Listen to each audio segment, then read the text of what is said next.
So, do inanimate things have impact on you? Yes, if you allow it. This is a product of millions of years of evolution, because once you take these things in your hands, your freedom of life is complete. If you have metal on your body, you will not leave the body accidentally.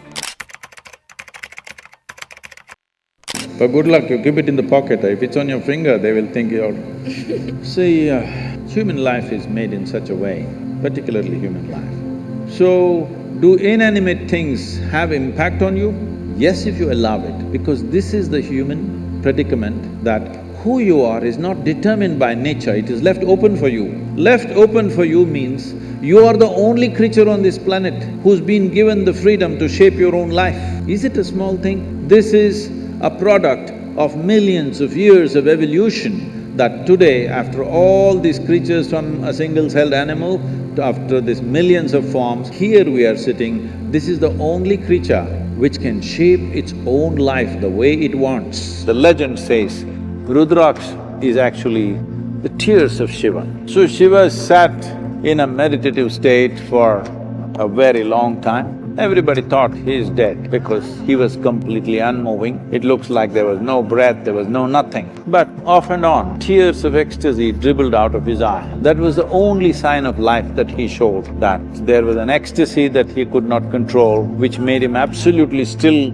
At the same time, once in a way, tears of ecstasy dribbled down. These teardrops fell on the planet or on the ground or in the earth and became Rudraksha. That is what Rudraksha means. These are Shiva's teardrops. There are many aspects to this. One thing is it has a unique reverberation. Another thing is it'll be consecrated here, so it'll become an instrument of grace. But it is also symbolism. The idea of wearing Rudraksha, the ascetics always wear Rudraksha because of all the creatures on this planet, from the virus to the bacteria, all the microbes, the worms, insects, plants, trees, birds, animals, none of them can consciously decide whether to reproduce or not.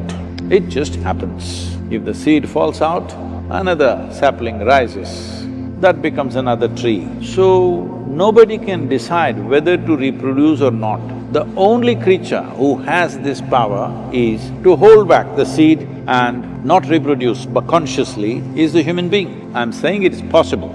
According to Sadhguru, it depends on what you are trying to open up. If it is your ear, then the little finger is better. Nowadays, a lot of new age people are putting a ring upon their thumb. That is not a good thing to do because you will attract certain kinds of energies that you cannot deal with. The ring finger is not really about the cosmos. It is about this system, the human mechanism. If you open this up, then there is a cosmos. But now you're talking about the ring finger. Forget about the cosmos. There is only one cosmos for you. That is the human mechanism. In a way, the ring finger is significant to open up this human mechanism to many possibilities. In some cultures, if you want to open up a person to become your bride or groom, you put a ring on their ring finger. This is because somewhere they should understand that if you do this, certain things will happen. So they used this particular finger. Another aspect of putting metal on the ring finger was that it stabilizes the system. There are many other dimensions,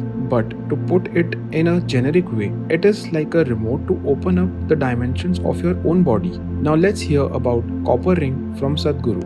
I had always set my life in such a way, once the lingam consecration is over, I will leave. If you have metal on your body, you will not leave the body accidentally. When people come to the ashram, when they come full-time or they come to do certain sadhanas, we don't tell them why. Only now in the last few years we started talking about it, otherwise all these years we never spoke about it. Somebody comes, I always give them a copper ring to wear. They cannot remove it, must always be there on their finger, on their left hand ring finger. Why this is when they do very intense sadhanas, you know what's a samadhi? Samadhi means sama and di. Sama means equanimous, di means buddhi, equanimous state of intellect. When intellect becomes equanimous, there is no duality. So that's why the ring is always put on people who are doing intense sadhanas. Unknowingly they may leave the body. So people were afraid that I will leave and they put a shackle on me. To receive free tips on food, health, diet, lifestyle and Sadhguru's upcoming programs, you can join us on WhatsApp